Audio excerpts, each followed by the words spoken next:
하나님께서 우리에게 주신 말씀 함께 나누겠습니다. 요한복음 26장 22절부터 29절 말씀입니다. 요한복음 6장 22절부터 29절 말씀, 성경 155페이지입니다. 신약성경.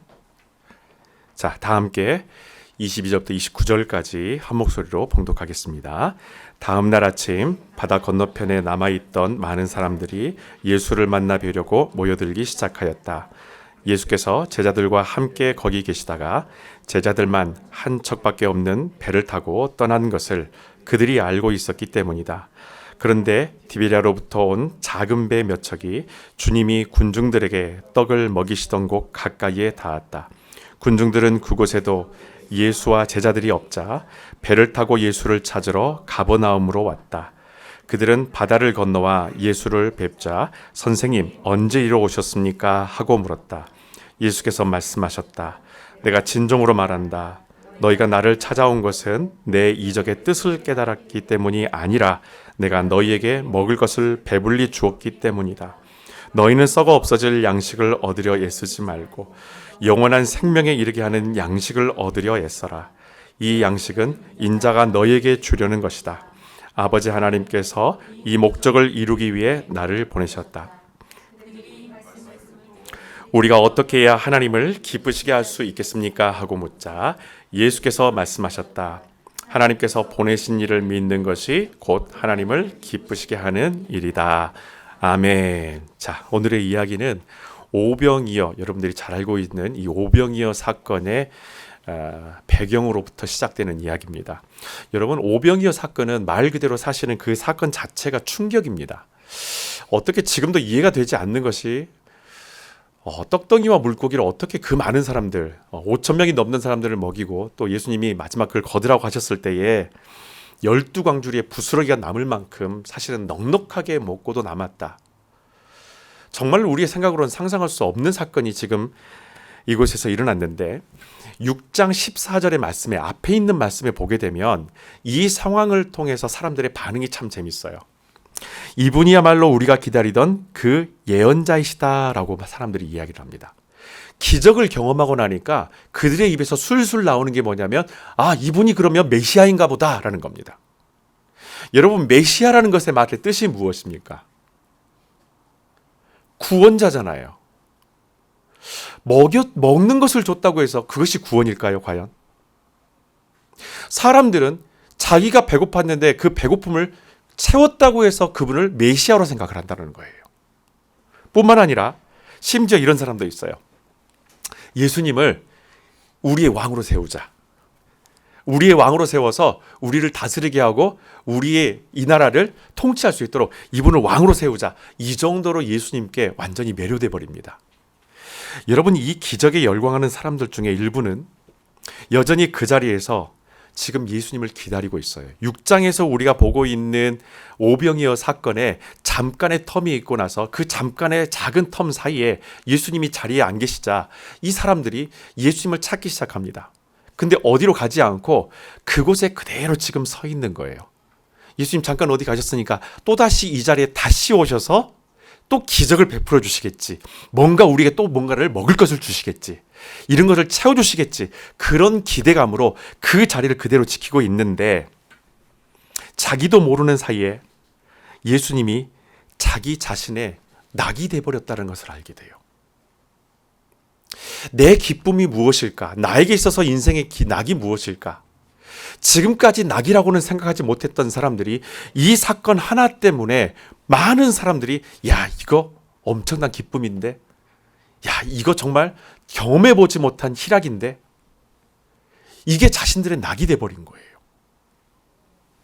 그런데 더 엄밀히 말하면 사실은 적은 수고로 많은 이익을 얻고 싶어하는 인간의 욕망을 바로 이 오병이어 기적이 사실은 그 욕망 자체를 건드려버린 겁니다. 어렵게 일하고 싶지 않아요. 조금 일하고 많은 것을 누리고 싶고 작게 일하고 더 많이 쉬고 싶어하는 우리 인간의 당연한 내면의 욕망들, 그 욕망이 이 오병이어 사건 딱 하나를 통해서 그 욕망 자체를 건드렸다는 것입니다. 문제는 예수님께서 오병이라는 사건을 통하여서 그들에게 이 욕망을 불러일으켜서 불편함을 만들고 다른 생각을 꿈꾸게 만들기 위해서 예수님께서 이 일들을 하지 않으셨다라는 거예요. 이것을 경험하고 나서 달리 해석한 것은 사람들의 몫이었다는 것입니다. 똑같은 기적을 또 경험하고 싶은 마음에 사람들이요, 그 자리를 떠나지를 않아요. 그래, 여기 있으면은 똑같은 일이 또 벌어지겠지. 내가 이렇게 하게 되면은 저번에처럼 똑같이 엄청난 축복을 받고 대박 나겠지. 그래서 그 자리에 멀뚱하니 예수님을 찾으면서 기다리고 있습니다. 여러분, 제가 오늘 말씀을 준비하면서 설교 제목에도 이렇게 나와 있지만 여러분의 요즘에 낙이 뭡니까? 여러분의 낙이 뭐예요? 아이들 리포트 카드 나왔죠? 낙을 누리셨습니까? 아니면 낙이 됐습니까? 여러분, 과연 우리의 요즘의 낙이 뭘까요? 우리 기쁨이 뭘까요? 여러분, 우리가 불렀던 찬양 가운데, 찬송가 가운데 이런 가사가 있어요. 예수를 나의 구주 삼고 성령과 피로써 거듭나니 이 세상에서 내 영혼이 하늘의 영광 보리로다. 여러분, 기쁨이 있는 사람, 내 안에 주님으로 인해서 충만한 기쁨을 누린 사람은 이 찬양의 가사가요, 딱 내 노래가 되는 거예요. 가사에도 나오잖아요. 예수를 나의 구주 삼고. 오병이어의 사건이 아니라 이 찬송가의 우리의 고백은 오병이어로 우리에게 먹으신 하나님에 대해서 기뻐하는 것이 아니라 예수를 나의 구주 삼고 성령과 피로써 내가 거듭나니 이 세상에서 내 영혼이 하늘의 그 영광을 누리도다. 여러분, 이게 참 기쁨이고 우리의 낙이 되어야 해요. 이것이 내 찬양이 되고 이것이 내 노래가 되어야 합니다. 그럼에도 불구하고 크리스찬들이 삶의 기쁨이 없을 때 여러 가지 이상한 증세들이 나타나기 시작을 해요. 예를 들자면 방금 우리가 들렀던 이 찬양 있잖아요. 이 찬양의 가사, 사실은 이것이 우리의 가사가 되어야 되는데 가요를 듣게 되면은 다 내 얘기 같고 공감이 가고, 찬양을 듣게 되거나 찬양을 하게 되면은, 오늘 또 우리가 같이 우리 집사님하고 찬양을 했었는데 이 찬양이 내 얘기 같지가 않다라는 거예요. 네 곡이나 우리가 찬양을 했었는데 네 곡을 부르는 이 찬양 가운데에서 아무것도 내 안에 들어오지 않는 거예요. 뭐가 문제입니까? 왜 이 찬양의 가사가 나한테 안 들어오는 거예요? 왜 이 찬양에 나의 고백이 안 되냐라는 겁니다. 여러분, 우리는 예수 그리스도를 통해서 얻은 기쁨이 식어버릴 때 찬양이 들어오지 않아요. 뿐만 아니라 우리가 기쁨이 사라질 때, 우리 크리스찬들이 기쁨이 사라질 때 이런 일이 일어납니다. 말씀을 읽으면서 얻은 그런 기쁨이 우리 안에 충만해야 되는데 그 기쁨보다는 여기저기 설교를 듣는 것으로서 안정을 느낀다면요, 삶에 낙이 없다라는 증거예요. 영적 교제보다는 편하게 듣기만 하고 싶을 만큼 그런 내 영이 그렇게까지 지쳐 있다라는 증거입니다. 마치 오병이어 사건을 통해서 또 한 번 이런 일들이 그냥 쉽게 나한테 다가오기를 기다리는 것과 똑같은 거예요. 여러분, 설교 영상을 여기저기서 보는 거, 여러분, 그것이 자체가 나쁘다는 것이 아닙니다. 거기까지만 하는 것이 문제라는 거예요. 그 말씀들을 통해서, 수많은 목사님들의 말씀을 통해서 우리에게 주는 도전이 무엇입니까? 말씀으로 돌아가라는 거잖아요. 그 말씀을 읽으라는 거잖아요. 그런데 듣기만 하고 즐기기만 하고 와, 너무 좋았어, 여기서 끝나버리니 여러분, 내 안에 무슨 기쁨이 있었겠습니까? 그리스도 안에서의 기쁨이 없는 사람은 말씀 안에 들어가지 않아요. 그만큼 지쳐 있다라는 거예요. 대화하고 싶지 않다라는 겁니다. 교제하고 싶지 않다라는 거예요. 그것이 주님이 되든 사람이 되든 싫다라는 거예요. 그냥 듣고 편하게 듣고 내가 듣기 좋아하는 그 말씀을 들으면서 그냥 편하게 있고 싶다라는 것입니다. 기쁨이 없는 크리스찬의 모습이에요. 뿐만 아니라 어떤 사람이 잘 되었다고 소문이 나요. 대박 났대, 잘 됐대. 그 이야기를 딱 들었었을 때 부러움과, 야, 그러면 어떻게 그렇게 된 거래? 궁금증과 관심이 끌린다면 이 사람은 이미 삶 자체의 기쁨이 다 사라진 사람이에요. 기쁨이 사라진 사람은 주어진 삶에 감사하고 자족하지 못할 뿐만 아니라 나만 불행하고 나만 일이 안 풀린다라는 강박에 빠져들어가기 시작합니다. 그래서 남의 것이 보이기 시작하는 거예요. 다른 사람이 보이기 시작하는 거예요. 이미 저와 여러분들은 각자가 누린 게 너무 많아요. 차고 넘쳐요. 통장이 마이너스인가요? 잘 생각해 보세요. 그것보다 더 차고 넘치는 것이 너무나 많아요, 우리에게. 그런데 그것은 보이지 않고, 그 은혜는 보이지 않고, 다른 사람의, 그냥 내가 부족한 것, 내가 없는 것, 그것만 다른 사람의 것만 자꾸 보이기 시작한다는 거예요. 왜 그럴까요? 내 안에 감사의 그 기쁨이 사라져버렸기 때문이에요. 여러분, 우리는 복음이라는 그 기쁜 소식을 만났을 때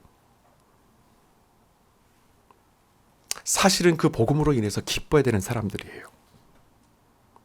그런데 굿뉴스를 만났는데도 불구하고 그 굿뉴스로 인해서 기뻐함이 없다라는 것이 아이러니라는 겁니다.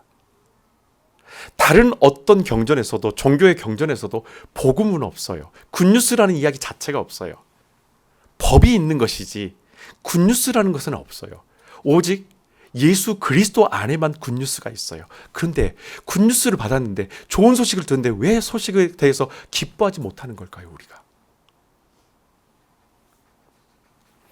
여러분, 이 시간에 한번 지도를 한번 보도록 할게요. 오병이어의 기적을 체험한 사람들이 예수님을 만나기 위해서 지금 어디에 있었냐면요, 벳세다에 있습니다. 벳세다에서 오병이어 사건이 일어난 거예요. 그곳에서 지금 예수님을 기다리고 있는데, 가버나움으로 배를 타고 건너가서 예수님을 다시 찾기 시작합니다. 아무리 기다려도 예수님이 벳세다, 방금 여기서 기적을 베푸신 그 자리에 나타나시질 않는 거예요. 기다리고 있는데 또 뭔가를 또 채워주시겠지. 이번에는 생선과 고기였었으니까, 물고기였으니까 다음에는 육고기 아닐까? 다른 어떤 새로운 것을 기대하면서 그 기대감에 벳세다를 떠나지 않고 있는데, 오시지 않으니까 사람들이 이번에는 넘어갑니다. 여러분, 지금 이 사람들의 낙은 오병이어 기적처럼 똑같지는 않더라도 적어도 쉽게 배부를 수 있는 방법이 생겼다라는 데 그들은 지금 낙을 누리고 있는 거예요. 이것이 기쁨이 되어버린 겁니다. 여러분, 우리는 다양한 신앙의 체험을 하게 돼요. 지금까지 우리가 살아오면서 각자의 간증들이 참 많으실 거예요. 정신적이든 물질적이든 영적이든 가리지 않고 우리는 다양한 경험과 체험을 하게 돼요. 그런데 주님이 우리에게 베푼 그 은혜의 사건은 우리를 게으른 크리스찬이 되도록 하기 위한 의도가 전혀 없다라는 것입니다. 은혜로 베푸신 사건을 통해서 저와 여러분들이 게으른 크리스찬이 되는 것을 하나님은 절대 원하지 않는다라는 거예요.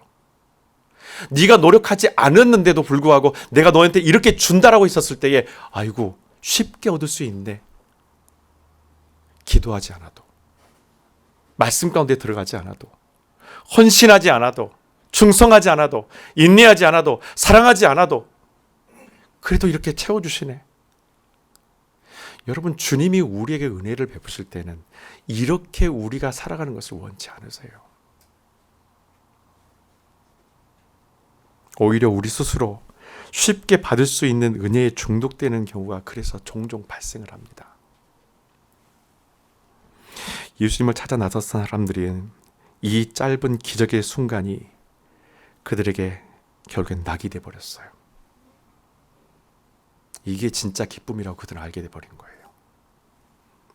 잠깐의 기쁨은 있을지 모르지만 그 기쁨의 깊이와 의미를 전혀 알지 못합니다. 오히려 지금 이 행동은 극단적인, 사실은 불안감으로 가득 차 있는 거예요. 왜냐하면 거기를 떠나지 못하고 계속 기다리고 기대하고 있기 때문에. 이것을 알 수 있는 방법은 이 사람들과 예수님이 나눈 대화를 통해서 우리가 알 수가 있어요. 여러분, 예수님은 자신을 찾아왔던 그 사람들이 예수님께 이런 얘기를 해요. 예수님, 언제 여기 오셨어요? 안부를 물어봐요. 언제 오셨어요? 얼마나 밝은 미소로 했겠습니까? 그렇게 보고 싶었잖아요. 그분이 있어야 뭔가 하나 떨어지니까. 그래서 안부를 물었어요. 언제 오셨어요? 그랬더니 예수님이 그들의 물었던 이 안부에 대답하지 않으시고 곧바로 본론으로 파고 들어가십니다. 26절입니다. 다 같이 함께 읽겠습니다. 예수께서 말씀하셨다. 내가 진정으로 말한다. 너희가 나를 찾아온 것은 내 이적의 뜻을 깨달았기 때문이 아니라 내가 너희에게 먹을 것을 배불리 줬기 때문이다. 아멘.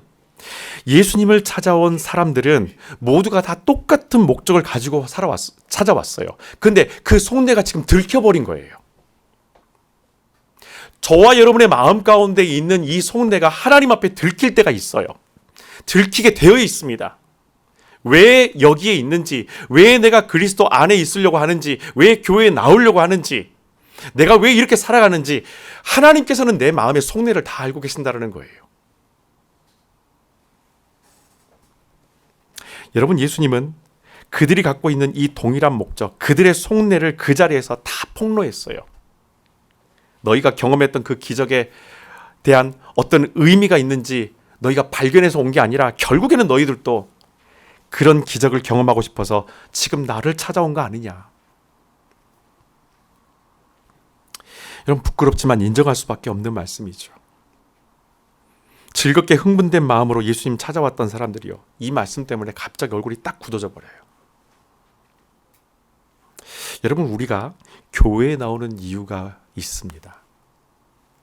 다양한 분명히 이유가 있을 거예요. 모두가 똑같을 수는 없어요. 각자 신앙과 믿음의 분량이 다르고 성숙함의 깊이도 다르기 때문에 여러 가지 목적으로 교회를 찾아옵니다. 저는 사실은 26절에 있는 예수님의 이 지적에 대해서 되게 놀랐어요. 왜냐하면 예수님이 그들의 속내를 다 알고 계시잖아요. 뻔히 다 알고 계시잖아요. 그런데도 불구하고 해맑게 와가지고 예수님 언제 오셨냐고 능구렁이처럼 말하는데, 저 같았으면 속이 딱 뒤집어졌을 것 같아요. 내가 너 다 아는데, 내가 지금 당신 속내 다 알고 있는데 내 면전에서 그런 얘기를 해? 저 같았으면 제가 성격이 안 좋기 때문에 저는 분명히 얼굴이 그냥 딱 굳어질 사람이에요.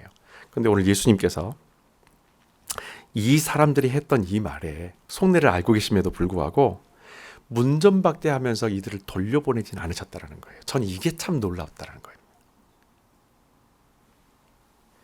의도가 순수하지 않으면 분명히 책망하고 돌려보냈을 것 같은데 다시 베세다로 건너가라고, 집으로 가라고.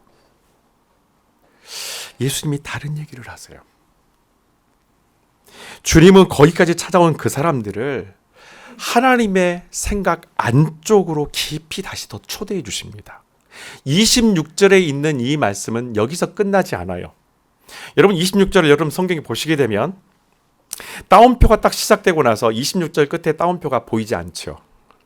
아직 끝나지 않았다라는 거예요. 예수님께서 하신 말씀은 끝까지 들어봐야 된다는 것입니다.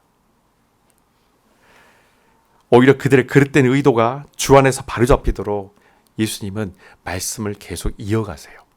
여러분, 예수님이 배불리 먹을 양식을 구하러 온 그 사람들에게 아주 비슷하지만 완전히 다른 양식에 대한 이야기를 해주세요.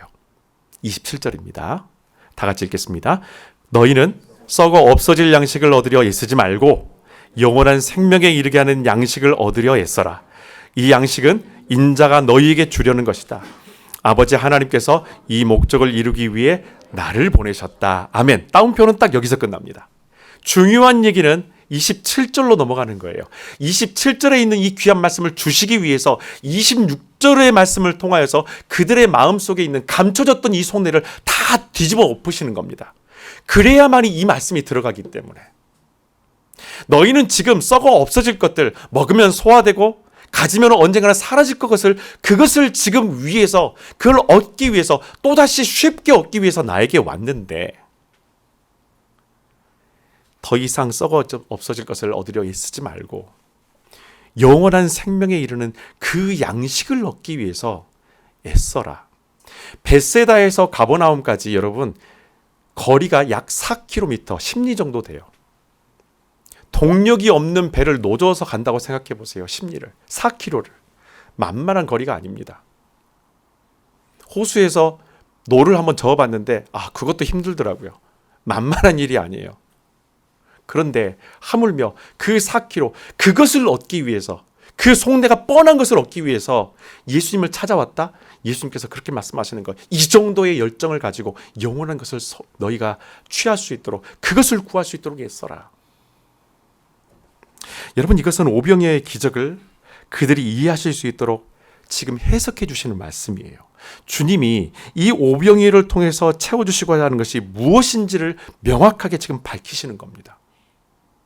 그들에게 채워주고 싶었던 것, 오병이어라는 사건 자체를 통해서 예수님께서 이 사람들, 이 수많은 사람들에게 채워주시려고 했던 것은요, 먹을 게 아니었다라는 거예요. 한 번 먹고 또다시 배고픈 것이 아니라 이것을 먹게 되면은 영적으로 배고프지 않는 것을 주시기 위해서 오병이어의 기적을 통해 시작하셨다라는 겁니다. 자, 그런데 예수님께서 27절에 이렇게 귀한 말씀을 주셨을 때에 그들에게 이제야 진짜 질문이 나타나기 시작하는 거예요. 사실은 그전까지 질문 자체가 없이 왔어요. 왜 여기 계십니까? 언제 오셨습니까? 이게 그들이 했던 질문의 전부예요. 그런데 이 일들을 통해서 그 사람들의 안에 예수님을 향한 진짜 질문이 등장합니다. 적어도 예수님을 찾으러 왔을 때 그들에게는 질문이 없었지만 이 질문으로 인해서 드디어 예수님께서 오병이어를 일으킨, 이 기적을 일으킨 이유와 본질을 지금 따지기 시작하는 거예요. 여러분, 주님과의 교제는 우리의 궁금증과 고민을 나누는 것입니다. 보통 여러분 주님과 교제하고 계십니까? 이렇게 하게 되면 가만히 앉아서 묵상하면서 찬양하고 조용히 이렇게 잠잠히 있는 걸로 생각하시는데, 여러분, 교제는 그것이 아니죠. 주님과의 교제는 내가 가지고 있는 질문을 가지고 나가서 그분에게 던지고 그분이 나에게 대답해 주시는 것이 그것이 교제예요. 그리고 그 말씀에 내가 반응하는 것이 교제예요. 그렇기 때문에 하나님과의 교제는 치열하고 깊이가 있는 것입니다. 여러분, 지난 한 주간 동안 교제하셨습니까? 물어보셨습니까? 하나님께 왜 지금 이 상황인지, 이 상황이 왜 왔는지, 내가 왜 이런 상황 가운데 처해 있는지 물어보셨습니까? 그것이 교제예요. 대답은 주님께서 하십니다. 주님만이 대답하실 수 있어요. 예수님이 듣기 좋은 얘기만 하러 이곳에 오신 것이 아니라는 것입니다. 여러분, 예수님이 영원한 생명에 이르는 양식을 얻으려고 애써라 라고, 이것이 너희가 해야 될 일이라고 말씀하시니까 어떻게 그 일을 할 수 있는지 너무나 이제 궁금해지기 시작하는 거예요.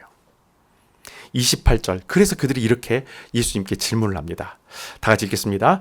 그들이 이 말씀을 듣고 우리가 어떻게 해야 하나님을 기쁘시게 할 수 있겠습니까? 하고 물었다. 아멘. 개역개정 성경에 보면은 우리가 어떻게 하나님의 일을 할 수 있겠습니까? 이렇게 나와 있어요. 그 하나님의 일, 그 하나님의 일이라는 것은 무엇입니까? 하나님을 어떻게 하면 기쁘시게 할 수 있는 일을 할 수 있습니까? 여기에 대해서 지금 궁금해하기 시작하는 거예요. 여러분, 유대인들의 머릿속에는 공로주의가 가득합니다. 공로주의. 이게 무슨 뜻이냐면 좋은 것을 얻기 위해서 내가 먼저 선하고 도덕적으로 바르게 살아야만이, 어떤 것을 먼저 내가 행해야만이 은총을 받을 수 있다는 개념이 바로 공로주의예요. 예수님께 저분한테 내가 뭔가를 받으려면 지금 너희가 이것을 얻으려고 애써라 라고 말씀하셨을 때 이 사람들의 마음 가운데서는요, 이 공로주의가 습관처럼 본능처럼 탁 튀어나오는 거예요. 그러면 내가 무엇을 해야만이 그것을 얻을 수 있습니까? 라는 겁니다. 여러분, 기독교의 복음은 내가 주님께 얼마만큼을 투자하게 되면 그분이 나에게 이만큼의 배당금을 주는 것이 기독교가 아니에요. 복은 그것이 아닙니다. 우리에게 깨닫게 하시는 것, 우리를 채우시는 것, 우리가 있어야 될 이 양식을 얻게 하시는 것, 솔직히 돌아볼까요? 여러분과 저를 채우신 이 하나님의 채우심이 우리가 그만큼 많이 투자했습니까? 하나님께 얼마나 드렸어요, 여러분? 쓴 게 더 많죠. 받은 게 더 많잖아요. 저는 부인할 수 없어요. 저는 하나님께 드린 것보다 받은 게 너무나 많은, 저는 빚을 진 사람입니다. 평생 저는 하나님께 이 빚 못 갚아요.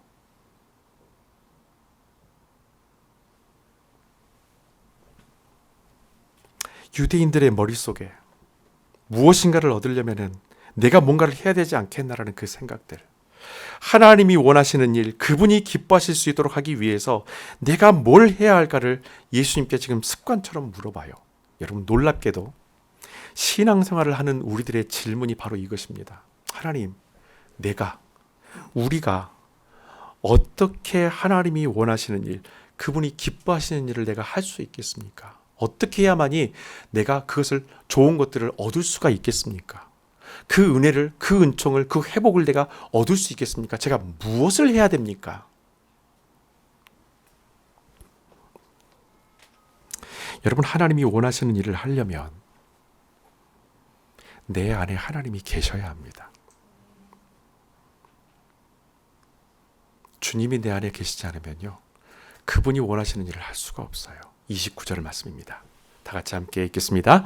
예수께서 말씀하셨다. 하나님께서 보내신 일을 믿는 것이 곧 하나님을 기쁘시게 하는 일이다. 아멘. 그들은 뭔가 지금 노력해보고 싶었어요. 왜? 양식을 얻을 때 여러분 쉽게 얻나요?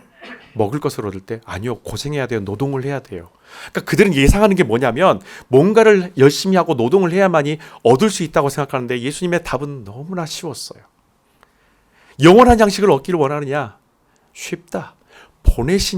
하나님께서 보내신 일을 믿는 것.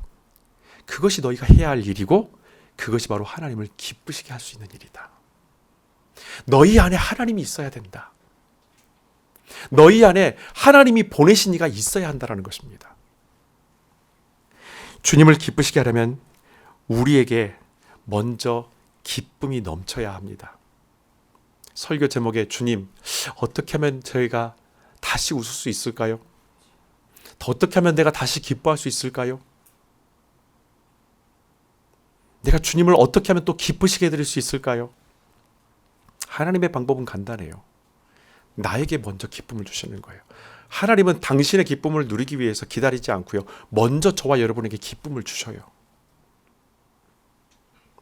떡과 물고기, 그것이 없어서 지금 기쁨이 없는 것이 아닙니다.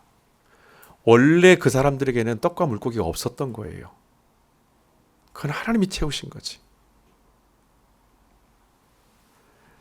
하나님이 없으면 기쁨도 없습니다. 굿뉴스가 나한테 없으면 그 기쁨 자체가 없다라는 거예요. 여러분, 이것이 하나님 아버지의 마음입니다. 하나님은 우리에게 먼저 참 기쁨을 주셔서 하나님을 기쁘시게 하는 사람이 되도록 우리를 먼저 채우십니다. 이게 하나님의 방법이에요. 하나님은 한순간도 우리가 고생해서 하나님을 마치 수령님처럼 기쁘시게 하는 것을 원치 않으세요. 여러분, 자식들이 고생해서 아빠 엄마를 만족시키고 기쁘시게 하는 거 여러분 기대하시나요? 저는 기대하지 않아요. 만약에 저희 아이들이 아빠 엄마를 제가 기쁘시게 하기 위해서 제가 죽을 만큼 고생하겠습니다, 저는 말릴 거예요. 괜찮아.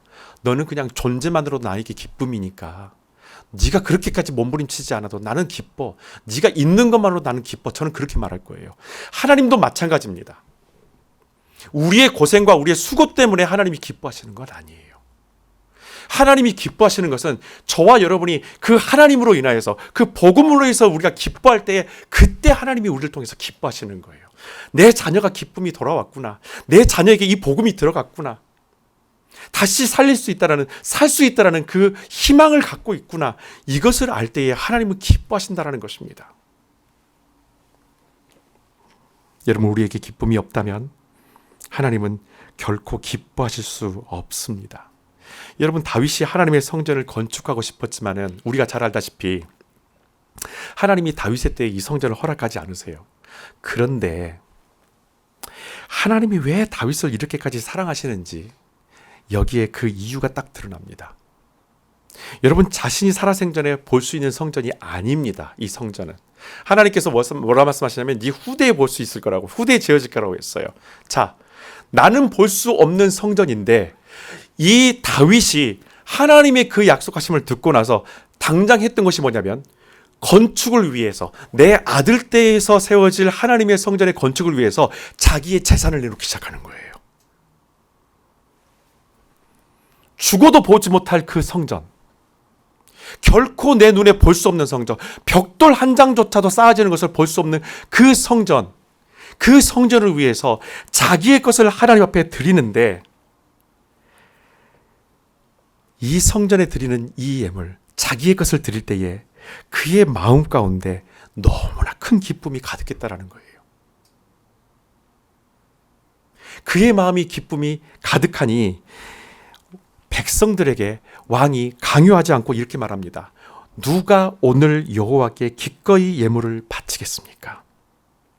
누가 오늘 여호와께 기쁨으로 예물을 바치겠습니까? 여러분, 다윗이 하나님 앞에 자기는 볼 수 없지만 기쁨으로 하나님의 성전을 위해서 건축을 위해서 자기의 재산을 내놓을 때에 기쁨이 넘쳐나요. 그래서 백성들한테 도전하는 거예요. 누가 나와 같이 기쁨으로 하시겠습니까? 자, 그러자 백성들이요, 너나 할 것 없이 성전 건축을 위한 예물을 드립니다. 그런데 예물을 드린 것보다 더 감동적인 장면이 성경에 기록되어 있어요. 이게 역대상 29장에 나온 기록인데, 역대상 29장 9절에 보게 되면 이렇게 많은 예물을 온 백성이 한 마음으로 기쁘게 여호와께 바치고 즐거워하니 이를 보고 다윗 왕도 크게 기뻐하였다라고 기록합니다. 어떻게 이런 일이 났을까요? 왕이 기뻐하는 모습을 백성들이 봤기 때문에 기쁨으로 동참하는 거예요. 저 사람은 자기가 살았을 때 성전을 못 볼 사람인데 그럼에도 불구하고 저렇게 기쁨으로 자기 것을 먼저 내어놓는, 하나님의 성전을 위해서 그분을 모시기 위해서 먼저 헌신하고 기쁨으로 나아가는 왕을 보니 백성들의 마음이 기뻐지기 시작하는 거예요. 작은 벽돌 한 장의 값이라도 나도 동참해야지. 그렇게 하나님 앞에 기쁨으로 나아갑니다. 여러분, 상식적으로 생각해 보세요. 하나님 앞에 같이 성전 건축을 위해서 재정을 드린 그 백성들 가운데 다윗처럼 그들이 살아생전에 성전이 건축되어 있는 모습조차도 보지 못하고 세상을 떠날 사람들이 얼마나 많았겠습니까? 경제적인 그래도 어느 정도의 능력이 있는 사람들이 분명히 거기 안에 다윗과 함께 재정을 보탰었을 텐데, 그들이 똑같이 다윗과 같은 기쁜 마음으로 함께 동참을 했다라는 거예요. 이것이 크리스찬의 참 기쁨이에요. 내 눈에 안 쥐어진다고 해서, 오병이어가 내 손에 다시 안 쥐어진다고 해서 불안한 것이 아니라, 설령 내 손에 쥐어지지 않는다 할지라도 그분이 나의 양식이 되셨을 때, 그분이 나의 기쁨이 되었었을 때 우리에는 기뻐할 수 있다는 거예요. 여러분, 페르시아 왕 고레스도 마찬가지입니다. 이스라엘 백성들을 고향으로 돌려보내면서 너희의 성전을 지으라고 명령을 해요. 그러면서 여러분, 이방인 왕이에요. 그가 이런 얘기를 합니다. 이게 에스라서의 1장 4절에 나오는데, 예루살렘을 세울 하나님의 성전을 위하여 예물을 기쁘게 드리라고 명령을 합니다. 이게 이방 왕의 입술에서 나오는 이야기예요. 성령께서 그의 가운데 임재하셔서 그를 이렇게 할 수 있도록 해방시키고 성전을 건축하게 만들면서 왕의 명령으로, 어명으로 너희가 너희의 성전, 하나님의 성전을 지을 때에 예물을 기쁨으로 드려라. 여러분, 그들의 마음속에 성전 재건에 대한 기쁨이 없다면 건축을 위한 예물은 고사하고 성전을 세울 마음도 사실은 없었을 거예요. 어려운 가운데 그들이 고향으로 돌아와서 마침내 성전을 지을 수 있었던 것은 그들에게 기쁨이 회복되었었을 때 비로소 이 성전은 완공되었다는 것입니다. 무엇보다도 그들 안에 하나님이 함께 계신다는 것을 알고 집으로 돌아왔었을 때에 이 어려운 일들을 그들이 해냈다는 거예요. 여러분, 하나님이 기뻐하신 일을 하기 위해서 우리 안에 기쁨이 있어야 합니다. 방법은 너무나 명확해요. 하나님께서 나에게 보내신 예수 그리스도, 그 굿뉴스를 내가 누리는 것입니다. 그런데 여러분, 이 말을 듣고 나니까 거기에 있던 사람들이 또 다시 아이러니컬하게도 대화를 원점으로 딱 돌려버립니다. 이 정도에서 말씀에서 본문에서 우리가 이 정도 이야기가 끝났으면은, 이 다음에 사람들이 그러면 은혜 받고 생각을 좀 고쳐봤겠지, 예상과 다른 이야기로 흘러가요. 30절 말씀 보면 이들이 이렇게 말합니다. 만일 당신이 메시아이신 것을 우리가 믿기를 원하신다면 우리에게 더 많은 표적을 보여주셔야 하지 않겠습니까? 한동안 이 사람들은요, 기적을 더 보여달라고 떼를 써요. 그것도 믿게 하려면 한 번 더, 아니 여러 번 우리가 믿을 때까지 당신이 나를 위해서 일해야 되는 거 아닙니까? 그 기적을 또 다시 비슷한 것이라도 나한테 또 보여줘야 되는 거 아닙니까?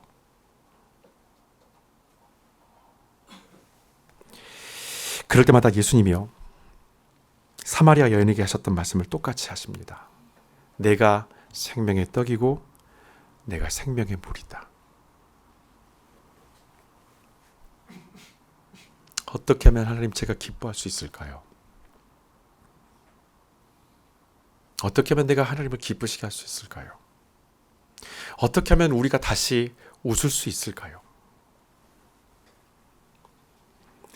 여러분, 제가 이 말씀을 여러분에게 드리려고 합니다. 2절의 말씀인데 이 말씀을 여러분 이번 한 주간 동안 계속해서, 아니 이것을 이해하시고 그 의미를 깨닫고 그 기쁨을 발견하실 때까지 묵상하시면서 기도하십시오. 답은 여러분들이 묵상하며 기도하는 가운데 반드시 얻게 될 것입니다. 말할 수 없는 그 기쁨과 감사가 이 말씀을 여러분들이 이해하시고 그 말씀을 여러분들이 먹었을 때 밀려올 것입니다. 39절과 40절 말씀입니다. 다 같이 함께 읽겠습니다. 하나님의 뜻은 내게 주신 사람들을 단 한 사람도 잃지 않고 마지막 날에 다시 살리는 일이다. 아들을 보고 믿는 사람들은 모두 영원한 생명을 얻게 하고 마지막 날 아들인 내가 그들을 살리는 일, 이것이 내 아버지의 뜻이다. 다시 한 번만 읽어볼게요. 하나님의 뜻은 내게 주신 사람들을 단 한 사람도 잃지 않고 마지막 날에 다시 살리는 일이다. 아들을 보고 믿는 사람들은 모두 영원한 생명을 얻게 하고 마지막 날 아들인 내가 그들을 살리는 일, 이것이 내 아버지의 뜻이다. 아멘. 여러분, 우리는 말씀을 가지고 이 말씀의 무슨 뜻이 무엇인지를 기도하면서 끝까지 팔려고 하는 노력이 필요해요. 하나의 말씀, 여러분 많은 말씀이 필요한 것이 아니라 이 하나의 말씀 안에 나를 살리고 나에게 기쁨을 주시고자 하는 이 하나의 말씀을 기도하면서 붙들고 파헤치려고 하는 그 영성의 그 깊이가 우리에게 지금 필요하다라는 거예요. 한 주간 동안, 아니 여러분들 이 말씀이 왜 주님께서 이 사람들의 마음을 변화시키고 그들에게 기쁨을 주고 하나님이 기뻐하실 수 있는 삶이 되는지, 그리고 우리가 어떻게 다시 웃을 수 있게 되는지, 이 말씀이 답입니다. 이 말씀을 묵상하는 가운데 여러분들에게 하나님께서 응답하실 거예요. 그러면 제가 말씀드린 것 이상으로서의 기쁨이 분명히 여러분들을 휘감을 것입니다. 그 기쁨으로 다시 회복되는 저와 여러분의 삶이 되시기를 주님의 이름으로 부탁드립니다. 기도하겠습니다. 이 시간에 기도할 때에 한 가지 기도 제목을 가지고 기도할게요. 하나님, 39절과 40절의 이 귀한 말씀을 깨닫게 해주십시오. 이 말씀을 통해서 내 안에 다시 기쁨이 회복되게 하옵소서. 다시 웃게 하옵소서. 다시 감사할 수 있게 하옵소서. 이 말씀을 끝까지 붙들고 씨름하게 하옵소서. 그래서 주님 앞에 다시 한번 기도함으로, 주님 앞에 다시 한번 몸부림침으로 주 앞에 엎드리는 자가 될 수 있도록 주여 인도하여 주시옵소서. 시간 함께 기도하며 성령님의 도우심을 의지하기를 원합니다. 기도하겠습니다. 할렐루야. 아버지 하나님 감사합니다. 하나님, 오늘 시간에 아버지 우리에게 귀한 말씀 주셔서 감사합니다. 이 말씀 붙들고 몸부림치겠습니다. 이 말씀 하나 붙들고 이 말씀의 뜻이 무엇인지, 하나님 오변이어의 수많은 떡덩이와 물고기가 아닌